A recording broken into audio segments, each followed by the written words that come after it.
যোৰহাট জিলাৰ দুটা বিধানসভা সমষ্টিয়ে শেহতীয়াকৈ বহুতৰে দৃষ্টি আকৰ্ষণ কৰিছিলে। তাৰ কাৰণটো আছিল যে তিতাবৰ বিধানসভা সমষ্টিত প্ৰাক্তন বিধায়ক তথা প্ৰাৰ্থিত্বৰ অন্যতম দাবীদাৰ ভাস্কৰ জ্যোতি বৰুৱাই শেহতীয়াকৈ নিৰ্দলীয়ভাৱে ইতিমধ্যে মনোনয়ন পত্ৰ দাখিল কৰিছে। আৰু ভাস্কৰ জ্যোতি বৰুৱাই কংগ্ৰেছৰ বিধায়ক আছিলে। তেখেতে ইতিমধ্যে তিতাবৰৰ পৰা প্ৰতিদ্বন্দ্বিতা কৰিব নিৰ্দলীয়ভাৱে। তাৰ সমান্তৰালকৈ টিয়ক বিধানসভা সমষ্টিত বিজেপিৰ প্ৰাৰ্থিত্বৰ অন্যতম দাবীদাৰ ঈশ্বৰ প্ৰসন্ন বৰদলৈ ডাঙৰীয়াও আজিৰ পৰা দুদিন পূৰ্বে এটা কথা ঘোষণা কৰিছিল যে ৰাইজৰ প্ৰবল দাবীত তেখেতে নিৰ্দলীয়ভাৱে প্ৰতিদ্বন্দ্বিতা কৰিব। কিন্তু শেহতীয়াকৈ সেই সিদ্ধান্ত সলনি হৈছে আৰু ইয়াৰ অন্যতম কাৰণ হৈছে মুখ্যমন্ত্ৰীগৰাকীৰ হস্তক্ষেপ। আৰু মুখ্যমন্ত্ৰীগৰাকীয়ে ইতিমধ্যে ঈশ্বৰ প্ৰসন্ন বৰদলৈ ডাঙৰীয়াৰ সৈতে আপুনি মুখ্যমন্ত্ৰীৰ কাষলৈ গৈছিলে, আলোচনা কৰিছিলে। কি হ'ল সকলোৱে জানিব বিচাৰিছে, কিয়নো আমি বাতৰি কৰিছিলোঁ যে আপুনি নিৰ্দলীয়ভাৱে টিয়ক বিধানসভা সমষ্টিৰ পৰা প্ৰতিদ্বন্দ্বিতা কৰিব। চাওক, মই টিয়কবাসী ৰাইজৰ আচলতে মই প্ৰথম যেতিয়া মিত্ৰজোঁটৰ প্ৰাৰ্থী বিকাশ শইকীয়াই প্ৰাৰ্থিত্ব লাভ কৰিছিলে তেতিয়া মই তেখেতক ৱেলকাম কৰিছিলোঁ আৰু তেখেতক মই ফেচবুক লাইভো কৰিছিলোঁ যে তেখেতৰ কাৰণে মই যিখিনি কৰিবলগীয়া আছে মই কৰিম আৰু মোৰ যিসকল টিয়কবাসী মোৰ মৰমৰ ৰাইজ সেই ৰাইজক লগত লৈ মই আগবাঢ়িম। আৰু সেইধৰণে হৈ আছিলে।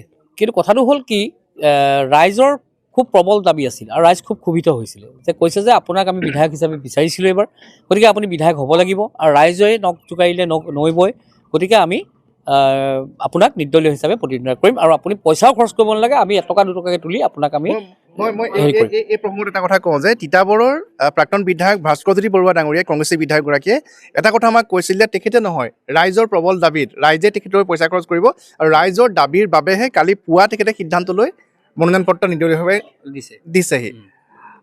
আপোনাকো অনুৰূপ ধৰণে গোটেই সমগ্ৰ ৰাইজে দাবী জনাইছিলে, টিয়কবাসী ৰাইজে দাবী জনাইছিলে। আনকি এনেকুৱা হৈছে আমাৰ গোটৰ যিসকল আমাৰ মহিলা মোক অত্যন্ত তেখেতসকলে ভাল পায়। তেওঁলোকে গোটৰ পৰা মোক মানে লোন লৈ পেলাই মোক নিৰ্বাচন খেলিবলৈ মোক তেওঁলোকে অনুৰোধ জনাইছে। তাতকৈ মই কেতিয়াও মানে এনেকুৱা ধৰণৰ পৰিস্থিতি নাই। সেইসকল ৰাইজ মোৰ লগত আছে, এতিয়া উত্তৰ দিবলৈ নাই, সকলোখিনি ৰাইজ মোৰ লগত আছে। কাৰণ এটা কথা ঠিক যে ৰাইজেও বিচাৰিছে যে মাননীয় মুখ্যমন্ত্ৰী ডাঙৰীয়াৰ লগত আলোচনা কৰি আহকগৈ আৰু সেই মৰ্মে মই গৈছোঁ। আৰু মাননীয় মুখ্যমন্ত্ৰী মহোদয়, অসমৰ এগৰাকী জনপ্ৰিয় মন্ত্ৰী পীযুষ হাজৰিকা ডাঙৰীয়া, আমি দুয়োগৰাকীৰ লগত আলোচনা কৰিছোঁ।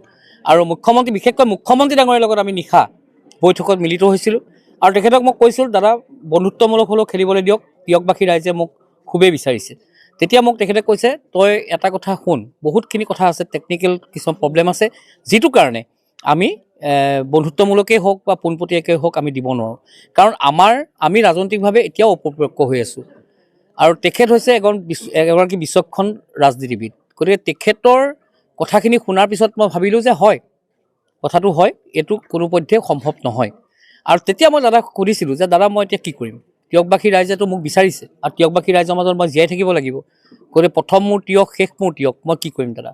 তেতিয়া ক'লে যে তই যেনেধৰণে কাম কৰি আছ তেনেধৰণে কাম কৰি থাক আৰু অধিক কাম কৰিবৰ কাৰণে তোক টিয়কবাসী ৰাইজৰ মাজত অধিক কাম কৰিবৰ কাৰণে তোক মই দায়িত্ব দিম আৰু সেই দায়িত্ব লৈ তই কাম কৰিব লাগিব।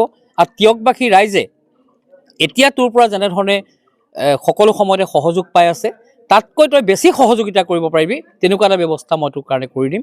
আৰু গতিকে এতিয়া ৰাইজৰ লগত তই থাকি কাম কৰ, যেনেধৰণে তই কাম কৰি আছিলি তেনেধৰণে কণ্টিনিউ কৰগৈ, তই কাইলৈ পৰাই আৰম্ভ কৰ। মোক তেনেকৈ তেখেতে মোক নিৰ্দেশ প্ৰদান কৰিছিলে। আপুনি সন্তুষ্ট? অঁ সন্তুষ্ট, আৰু ৰাইজো সন্তুষ্ট। কাৰণ ৰাইজে মোৰ লগত খুব আত্মিক, মোৰ লগত ৰাইজ আত্মিক।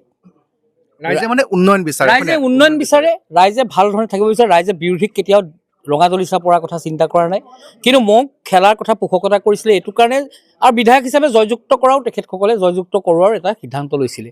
কিন্তু মুখ্যমন্ত্ৰী ডাঙৰীয়াৰ লগত যিহেতু ডক্টৰ হিমন্ত বিশ্ব শৰ্মা ডাঙৰীয়াৰ লগত মোৰ আজি 19 বছৰীয়া সম্পৰ্ক, 19টা বছৰ আমি একেলগে আছোঁ, গতিকে তেখেতে মোক জানে, ময়ো তেখেতক জানো।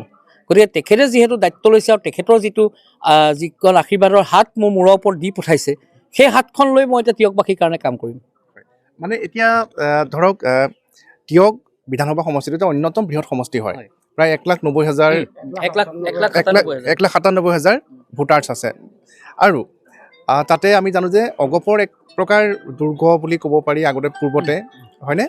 আৰু আপুনি তাত যিটো ভেটি গঢ়িলে বিজেপিৰ বা বিজেপি দলটোৱে তৃণমূল পৰ্যায়ত যিটো ভেটি গঢ়িলে, এতিয়া যদি আপোনালোকে সহযোগিতা আগবঢ়ায় তেনেহ'লে হয়তো অপ্ৰতিদ্ধ হৈ ৰ'ব। কিন্তু বিজেপি মিত্ৰজোঁটৰ বাবেতো জিকাটো একদম নাই, হেলাৰঙে জিকিব পাৰিব নেকি? সুন্দৰকৈ আমি জিকাব লাগিব, কাৰণ আমি মিত্ৰজোঁটত আছোঁ, আমাৰ চৰকাৰ হ'ব লাগিব। আমাৰ মাননীয় মুখ্যমন্ত্ৰী ডক্টৰ হিমন্ত বিশ্ব শৰ্মা ডাঙৰীয়াক পুনৰ মুখ্যমন্ত্ৰী হোৱাৰ স্বাৰ্থত, আমাৰ অসমখনৰ উন্নয়নৰ স্বাৰ্থত, আমাৰ ৰাইজৰ যিখিনি অভাৱ অভিযোগ, অঞ্চলবিলাকৰ যিখিনি সমস্যা, সেইখিনি উন্নতি হোৱাৰ স্বাৰ্থত আমি যুক্ত কৰাই নিব লাগিব। হয়, এইখিনি এটা কথা শুনো যে মুখ্যমন্ত্ৰীগৰাকীয়েও পূৰ্বে এটা কথা কৈছিলে যে কেইটামান সমষ্টি আছে, যিকেইটা সমষ্টিত বিজেপিয়ে হৰাৰ অন্যতম কাৰণ হৈছে বিজেপিৰ মাজতে যি চিপৰাং মৰা যিটো প্ৰথা বা চিপৰাং যিটো মাৰে নিজৰ সতীৰ্থগৰাকীকে, তাৰ বাবেই। গতিকে আৰু আপোনালোকৰ যিটো ভোট শ্বেয়াৰিং ইত্যাদি নিৰ্বাচনৰ পিছততো ওলাই যাব কোনটো বুথত কিমান ভোট কোনে পাইছে, হয়নে? গতিকে যদিহে এইবাৰ চিপৰাং কোনেও নেমাৰে তেনেহ'লে হয়তো বিজেপি মিত্ৰজোঁট পাৰ্টীয়ে জয়ী হ'ব লাগে। আপুনি কি কয়? চাওক, মইতো চিপৰাং মৰা যিটো ৰাজনীতি, সেই ৰাজনীতিৰ পক্ষত মই আগৰ পৰাও নাই, আৰু গতিকে সেই বস্তুটো মই অত্যন্ত বেয়া পাওঁ। মানে আমাৰ কথাটো হৈছে কি, 2016 চনত মই যোৰহাটৰ প্ৰাৰ্থিত্ব বিচাৰিছিলোঁ আৰু মই পাম বুলি ভবা নাই, কিন্তু বিচাৰিছিলোঁ, কিন্তু মই নেপালোঁ। তেতিয়া মোক ডক্টৰ হিমন্ত বিশ্ব শৰ্মা ডাঙৰীয়াই আমাৰ যোৰহাটৰ হোটেল মেনৰত মোক ক'লে মাতি নি যে হিতেন দাক তই প্ৰবল বৃহৎ ব্যৱধানৰ ভোটত তই জিকোৱাৰ দায়িত্ব ল'ব লাগিব, আৰু হিতেন দাৰ লগত তই দিনে ৰাতি থাকিব লাগিব। তো হিতেন দাৰ গাড়ীত মই ঘূৰি গোটেই মই প্ৰচাৰ কৰিছিলোঁ, আৰু এনেকুৱা জেগা আছিলে, আজি ৰংদৈ হওক, আজি নিমাতী ভিতৰ ককিলা, নিমাতী অঞ্চল, বৰালি অঞ্চল, এই বিভিন্ন অঞ্চল আছিলে যোৰহাট বিধানসভা সমষ্টি। সেই অঞ্চলবিলাকত হিতেন দাক এটা কথাই কৈছোঁ ৰাইজে যে আপুনি আহিব নালাগে ছাৰ, ঈশ্বৰদা আহিলেই হ'ব। তেনেকৈ ধৰণে কাম কৰিছিলোঁ মই, আৰু মই মাৰো খাইছিলোঁ, মোৰ গাড়ীও ভাঙিছিলে, আপোনালোকে সকলোৱে জানে। কিন্তু ইমানখিনি হোৱাৰ পিছত মই তেনেকুৱা ধৰণৰ চিপৰাং মৰা যদি মই বেয়া পাওঁ। এতিয়া যদি সেইটোৱে হয় তিয়কত যে বিকাশ দা আহিব নালাগে, ঈশ্বৰ দা আহিলে হ'ব, বহুত জেগাত চাই তেনেকুৱাই হ'ব চাগে। এতিয়া হৈছে, কালি বিকাশ শইকীয়াই মোক বিকাশ শইকীয়া ডাঙৰীয়াই কালি মোক কৈ গৈছে যে কিছুমান অঞ্চলত আপুনি নিজে যাব লাগিব মোৰ হৈ।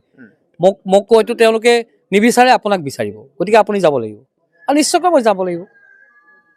কিমান কনফিডেণ্ট যে মই যিটো ক'ম এইটোৱে হ'ব, আৰু সেইটোৱে হ'ব। মানে কিমান শতাংশ ভোটাৰ্ছ আপোনাৰ লগত আছে বুলি আপুনি আত্মবিশ্বাস?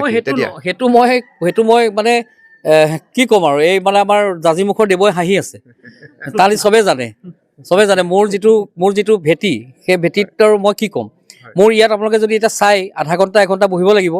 ফেচবুক মেছেঞ্জাৰত মোৰ মেছেজ প্ৰায় 1,500 মেছেজ, হোৱাটছএপত মোৰ 2,000 মেছেজ, কৈছে দাদা আমি আপোনাৰ কাৰণে ৰৈ আছোঁ, খেলিব লাগিব। মানে এইখিনি যদি ভোটলৈ পৰিণত হৈ যায় তেনেহ'লেতো কথাই নাই, পৰিণত কৰাবই লাগিব, কৰাম আৰু। হয়, ধন্যবাদ জনাইছোঁ। আৰু শেষত আমি দেখা পালোঁ যে তিয়ক বিধানসভা সমষ্টিটোত যি ধৰণে ৰাজনীতি সলনি হ'বলৈ গৈছিলে সেয়া নহ'লগৈ। ৰাজনীতিৰ চাণক্য বুলি জনাজাত মুখ্যমন্ত্ৰী ডক্টৰ হিমন্ত বিশ্ব শৰ্মা ডাঙৰীয়াৰ তৎপৰতাত এতিয়া ঈশ্বৰ প্ৰসন্ন বৰদলৈ ডাঙৰীয়াই নিৰ্দলীয়ভাৱে তেখেতে প্ৰতিদ্বন্দ্বিতা নকৰে, আৰু যি মিত্ৰজোঁটৰ যিগৰাকী অগপ প্ৰাৰ্থী তেখেতক বিকাশ শইকীয়া ডাঙৰীয়াক তেখেতে সহায় কৰিব। তেখেতে নহয়, বিজেপিৰ যিসকল তৃণমূল পৰ্যায়ৰ কৰ্মী আছে, তেখেতৰ অনুগামী আছে, সকলোৱে সহায় কৰিব বুলি আমাক জানিব দিছে। আৰু সেইটো যদি হয় তেনেহ'লে এইবাৰ তিয়ক বিধানসভা সমষ্টিৰ যুঁজখনো অতিকৈ আকৰ্ষণীয় হ'ব, আৰু তাত বিজেপি মিত্ৰজোঁটৰ প্ৰাৰ্থীগৰাকীয়ে শেষ হাঁহি মৰাৰ যে পূৰ্ণ সম্ভাৱনা আছে। শেহতীয়া ৰাজনৈতিক পৰিস্থিতিয়ে তাকেই ইতিমধ্যে স্পষ্ট কৰি তুলিছে। যোৰহাটৰ পৰা Gautam Bora, news 18 Assam, north east. আপুনি বিচৰা বাতৰি পাব কেৱল নিউজ 18 এপত। নিউজ 18 এপ ডাউনলোড কৰিবলৈ স্কেন কৰক এই QR কোড। গুগল প্লে ষ্টৰতো পাব এই নিউজ 18 এপ।